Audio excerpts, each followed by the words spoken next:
Hello বন্ধুরা, প্রিয়া ইপসা কিচেনে তোমাদের সবাইকে স্বাগত। আজকে তোমাদের সাথে শেয়ার করছি একটা কেকের রেসিপি, প্লাম কেক। বাড়িতে কিভাবে তাড়াতাড়ি একটা প্লাম কেক বানিয়ে নিতে পারবে ডিম ছাড়া, সেটাই তোমাদের সাথে ভিডিওর মাধ্যমে শেয়ার করলাম। রেসিপিটা ভালো লাগলে প্লিজ আমার চ্যানেলটিকে লাইক, কমেন্ট ও সাবস্ক্রাইব করে দিও।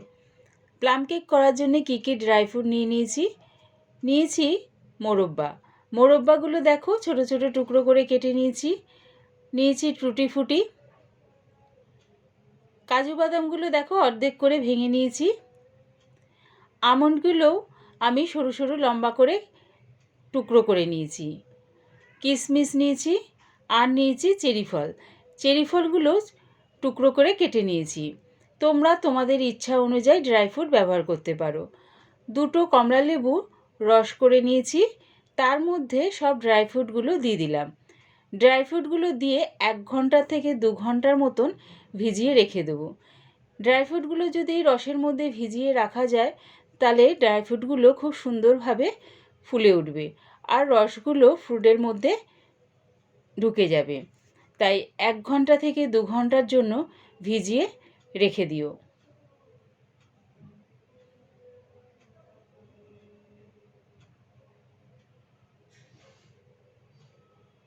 দেখো প্রায় 2 ঘন্টার পর ড্রাই ফ্রুটগুলো বেশ অনেকটাই ফুলে গেছে। আমি ড্রাই ফ্রুটগুলো লেবুর রসের মধ্যে 2 ঘন্টা মতন চুবিয়ে রেখে দিয়েছিলাম। এবারে কেক করার জন্যে ব্যাটারটা আমি রেডি করে নেব। নিয়েছি 1 কাপ ময়দা,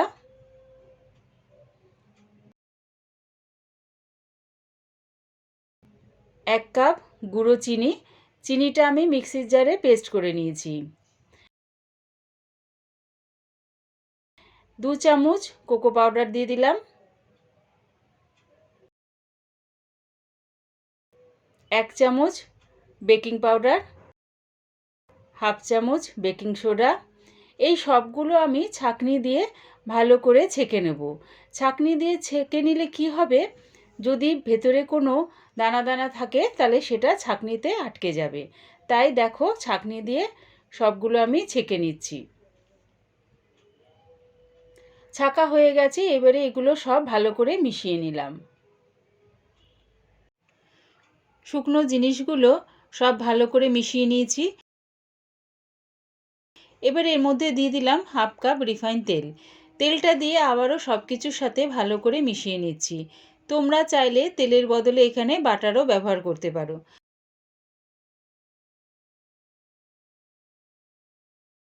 দেখো সব কিছু ভালো করে মেশানো হয়ে গেছে। এবারে অল্প অল্প দুধ দিয়ে একটা স্মুথ ব্যাটার বানিয়ে নেব। একেবারে অনেকখানি দুধ দিয়ে ব্যাটারটা তৈরি করো না, অল্প অল্প দুধ দিয়েই ব্যাটারটা তৈরি করো। দেখো আরেকটু মনে হয় দুধ লাগবে, তাই আরেকটু দুধ দিয়ে ব্যাটারটা আবার ভালো করে তৈরি করে নিচ্ছি।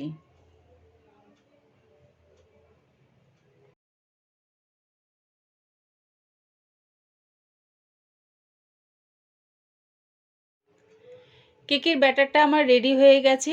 এবারে রসের মধ্যে যে ড্রাই ফ্রুটগুলো চুবিয়ে রেখেছিলাম সেটা দিয়ে দিলাম এর মধ্যে। সেটা দিয়ে আবারও ভালো করে মাখিয়ে নেব।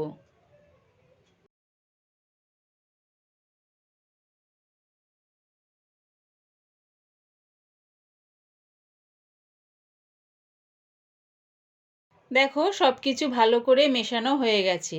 কেকের ব্যাটারটা আমার রেডি হয়ে গেছে।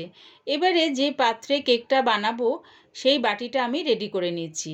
প্রথমে একটু রিফাইন তেল ব্রাশ করে নিলাম, তারপরে বাটার পেপার ভালো করে লাগিয়ে নিচ্ছি।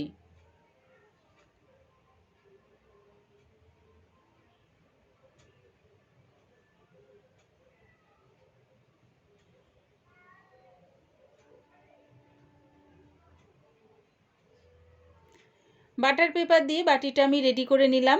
এবারে এর মধ্যে কেকের ব্যাটারটা ঢেলে দিলাম। কেকের ব্যাটারটা ঢেলে দেখো এরকমভাবে একটু বাটিটা ঝাঁকিয়ে নিচ্ছি। ভেতরে যদি কোনো ফাঁকা থাকে তাহলে সেটা ভরাট হয়ে যাবে।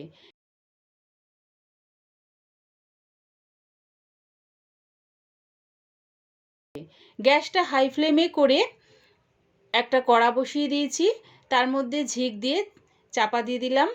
5 মিনিটের জন্য কড়াটাকে আমি হাই ফ্লেমে গরম করে নিচ্ছি। দেখো হাই ফ্লেমে আমার গরম করা হয়ে গেছে। এবারে চাপাটা খুলে কেকের বাটিটা এর মধ্যে বসিয়ে দিলাম। গ্যাসটাকে স্টিমে করে চাপা দিয়ে এটা হতে দিলাম।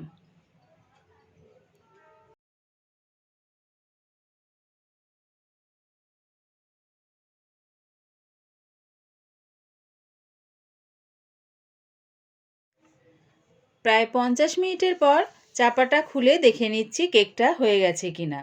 একটা টুথপিক নিয়ে কেকের ঠিক মাঝখানটায় ঢুকিয়ে দিচ্ছি, ঠিক এরকমভাবে দিয়ে দেখো টুথপিকটা তুলে দেখে নিচ্ছি। দেখো টুথপিকের মধ্যে কিছু লেগে নেই, তার মানে কেকটা আমার রেডি হয়ে গেছে।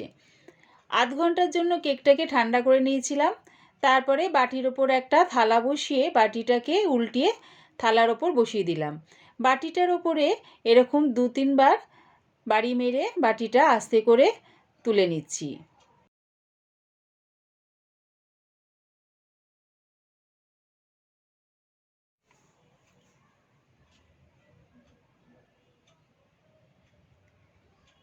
এবারে বাটার পেপারগুলো খুলে ফেলবো।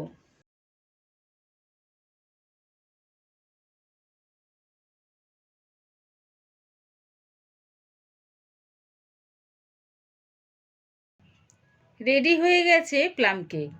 একবার আমার মতন করে বাড়িতে প্লাম কেক বানিয়ে দেখো।